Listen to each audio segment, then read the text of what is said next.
До ролика про Бонневиль осталась всего минутка. А то, чем я поделюсь сейчас, пригодится каждому, кто возвращается после покатушек домой. Я знаю, как сделать так, чтобы дома было так же круто, как на мотоцикле. Загляните на канал дизайн-студии интерьеров Вира Артстрой. Еженедельно здесь выкладывается видео о новых интерьерах. Вира Артстрой – это 17 профессиональных дизайнеров интерьера, 23 года работы компании, тысячи созданных квартир, более 100 объектов на данный момент на разной стадии ремонта и 3 года гарантии на работы. Даже если вы не планируете ремонт квартиры или дома прямо сейчас, стоит подписаться на канал, чтобы по деталям собирать свой будущий интерьер мечты.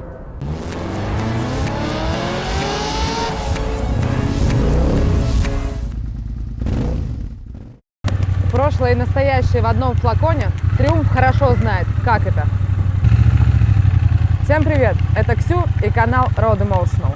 Очень много мы в этом сезоне говорим про традиции. Харли, Индиан, BMW. И один из главных вопросов здесь такой. Как сохранить аутентичность, если мы хотим остаться в прошлом? И как сделать технику современной и безопасной для дорожных условий сегодняшнего дня? Один из хороших ответов на этот вопрос сегодня у нас в гостях. Триумф Бонневиль Т-120.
Скорость. Да, цифры в маркировке Т-120 изначально говорили о максимальной скорости мотоцикла. 120 миль в час или 185 километров в час развивал стоковый мотоцикл 1959 года объемом 650 кубиков. Он был действительно одним из самых быстрых серийных. Что уже говорить о названии Бонневиль, что тоже, по сути, означает скорость.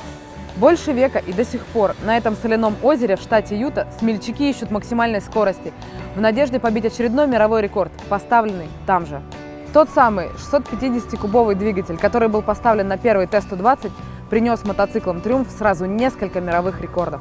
Возможно ли представить сейчас, в эпоху MotoGP, что скорость когда-то выглядела так? И тот ли это Бонневиль или перед нами яркое дитя современного мира? Многое понятно будет уже по характеристикам. Наш двигатель – рядный твин объемом 1200 кубиков. 80 лошадиных сил достигается на 6650 оборотах. Крутящий момент 105 ньютон-метров достигается на 3100 оборотах. Главная передача – цепь, их всего 6. Бак объемом 14,5 литров и вес всего 210 килограмм. Ух, как все серьезно! Бонневиль растет, отвечая требованиям дня сегодняшнего. Но внешний вид настолько чистая классика, что каждая деталь – произведение искусства. Взять двигатель. Совершенно новый, созданный специально для него, Триумфа 2019 года. Но эти цилиндры, картер, барашки соединения глушителей, чистые 60-е. И карбюраторы на месте. Стоп, какие карбюраторы? 21 век на дворе. Конечно же, это искусно замаскированные под карбюраторы дроссели, а подачу топлива осуществляет инжектор. Вот она, встреча прошлого с настоящим. И наше настоящее – жидкостного охлаждения. Но классика же всегда была воздушной. Поэтому ребра охлаждения на цилиндрах на месте, а небольшой радиатор аккуратно прячется между глушителями. Незаметно? Вот и хорошо. Это значит, все каноны красоты соблюдены. Изящное спецованное колесо, но все же два мощных тормозных диска. Это прекрасно, когда классика не отказывается от усиления безопасности и контроля. Скорости растут, мощность становится выше. Да и дорожные ситуации сейчас совсем иные, поэтому торможение обязано быть на уровне. Крыло. Казалось бы, что может быть особенного в крыле? Но вот это притягивает взгляд, так же, как изящный браслет подчеркивает красоту женской руки. Вилка абсолютно классическая, не перевертыш. Даже диаметр остался прежним, 41 мм. Насколько ее будет хватать, посмотрим. Фара внешне, конечно же, принадлежит полностью прошлому веку. А вот ее начинка уже яркая сегодня. Мощные светодиоды, во-первых, очень красивы, а во-вторых, делают мотоцикл заметным в потоке. Ну, а в сумерки или позже теплый ближний или уверенный дальний не дадут пропасть припозднившемуся любителю классики. Зеркала блестящие, не только в прямом смысле, хотя хром им очень идет, но и в безупречно стильном. Бак – теплое ламповое ретро и такое узнаваемое английское. Вот взять несколько классиков разных производителей, и как бы они не были похожи, бак – это всегда своего рода визитная карточка. Здесь и надпись в традиционном стиле, и вот эти резиновые накладочки – все как надо. Крышечка свободно крутится. Что, здесь можно беспрепятственно попасть к бензину, как на спортстере? Не получается. Здесь изящное решение. Вот тут прячется личинка замка, который бережет драгоценное топливо. Ну и наше седло. Здесь тоже ни шагу от стиля. Форма, прострочка, окантовка и вот этот ремешок для пассажира. Или можно держаться вот за такую вот ручку или спинку. В зависимости от габаритов пары на мотоцикле этот нарядный ограничитель не даст съехать с седла при серьезном ускорении. Амортизаторы по бокам, сияющие глушители особой формы, сужающиеся к концу. Куда ни посмотри, из каждой детали с нами говорит история. В середине 20 века, когда время бежало не так быстро, форма и расположение каждой детали были продиктованы эргономикой и отточены на многих поколениях мотоциклов. Может, именно поэтому такой трепет вызывают эти милые линии прошлого. Но так как кататься я на нем хочу все же в настоящем, давайте посмотрим на наши приборы. И здесь диссонанс. Такое уже было со мной на Indian Scout. Невероятное стильное прошлое здесь во всем, кроме вот этих неприкрыто современных пультов управления. Из классики только на Harley Sportster мне понравились, как организованы пульты в стиль всего мотоцикла. Ну, а здесь ничего не поделаешь. Британцы решили так. Буду лучше смотреть на приборку, потому что она-то как раз очень хорошо совмещает в себе и прошлое, и настоящее. Форма – прошлое. Вот эти циферки, стрелочки. Я уверена, что на первых Бонневилях они выглядели точно так же или очень похоже. Включаем. И вот современный мир занимает свое место на этом мотоцикле в виде ABS, трекшн-контроля, электронной ручки газа и двух режимов двигателя. Режимы двигателя меняются вот этой кнопкой. И вот здесь мы видим, как Rain сменяется на Road, а Road при желании сменяется на Rain. Точных характеристик того или иного режима у меня нет, к сожалению, но я точно знаю, что в Rain газ просто становится еще более плавным, а трекшн берет на себя больше и больше. Еще у нас на этом дисплейчике отображается шкала уровня топлива и запас хода. Мотоцикл, кстати, очень экономичный. При полном баке, который всего 14,5 литров, вот здесь написано 290 километров. Ну здорово же! Здесь у нас указатель включенной передачи, часы, возможность отключения трекшн-контроля только на стоячем незаведенном мотоцикле, одометр, опять же трип-1, трип-2, расход, общий, моментальный, все, что необходимо. А теперь давайте, наконец, послушаем нашего британского лорда. Что-то он нам скажет. Заводится, кстати, только с выжатым сцеплением. Ну, так делают все триумфы.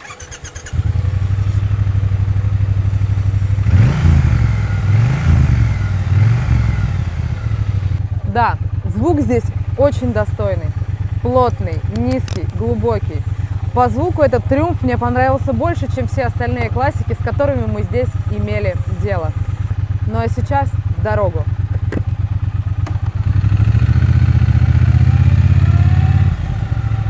Мягкий. Лучше всего его характеризует именно это слово. И оно относится ко всему. К сидению, к рычагам управления, к ручке газа, к подвеске. И к внешним линиям, конечно. Округлый и бархатный. Вот он какой. Передачи эластичные, длинные, комфортные. Он любит плавные повороты. Он наслаждается городскими улочками. И даже в самых тесных пробках мягонько пролезает и обруливает любые препятствия. Также мягко он проходит неизбежные препятствия в виде рельсов, лежачих и прочих неожиданностей нашего дорожного покрытия. На разметке невозмутим, даже на самой свежей и жирной.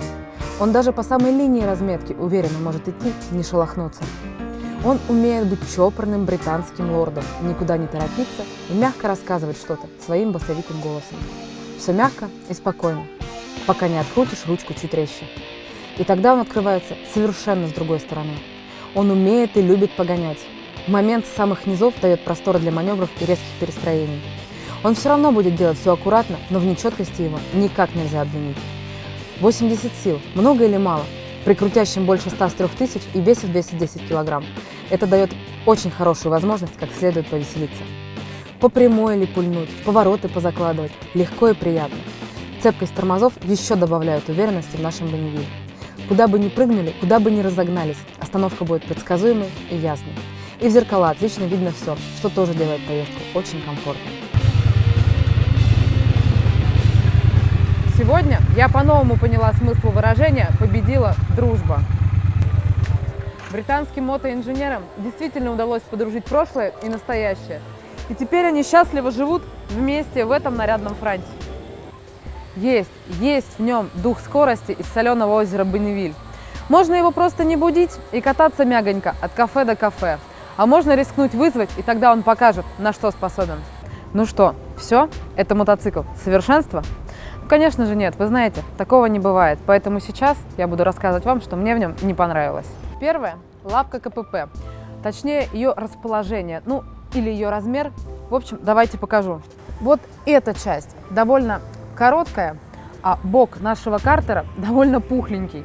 Поэтому, когда переключаешься, голень упирается сюда, и переключаться получается только кончиком большого пальца.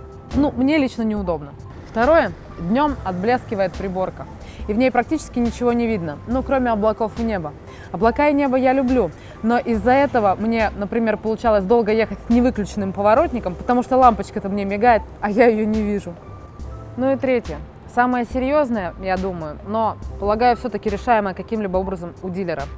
У него что-то не так с датчиком включенной передачи. Во-первых, он не всегда показывает ее верно, а во-вторых, периодически, возможно, от частого слишком переключения вверх-вниз, он может вообще ум за разум где-то у него зайти, и он зажжет тебе отключенный трекшн и чек-энджин, в общем, новогоднюю елку включит.